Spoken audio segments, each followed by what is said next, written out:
Бизде менталитет ошондой экен да. Ким иштеп атса, все нормально, ким иштен кетсе эле или оппозиция болот, или ушундай туура эмес информацияларды таркатат да. Бул чындык.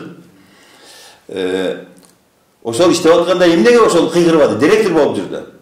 Эмнеге азыр кыйгырып атат? Калп нерселерди айтып. Себеби иштен кетип калды. Тео болгон печати менен Хубейский энергетехнический институт исследованиядан бардыгы бар. Теодо ошолордун кандай жумуштар аткарыш керек, объемдору көрсөтүлгөн. И общий укрупненный баалар көрсөтүлгөн. И ошондой эле общий 386 миллион доллар көрсөтүлгөн. Бул Тео именно Эксимбанктан инвестиция ала турган Тео. То есть ошол Эксимбанктын условиясынын талабына жооп бере турган Тео түзүлгөн. Биздин специалисттер мына менин замым баш болуп күрүрүшү зам. Бардыгы карайт ошол Теону.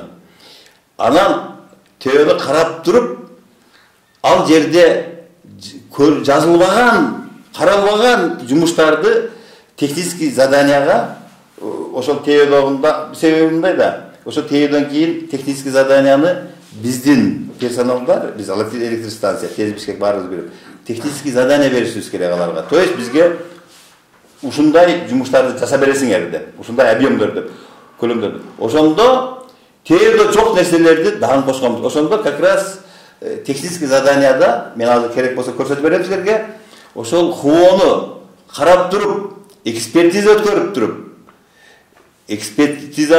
өткөрүп, анан ошолорду карап туруп, анан кийин керек болсо ХУОну куруш керек деп туруп технический заданияга жазылган. Экспертиза өткөргөндөн кийин.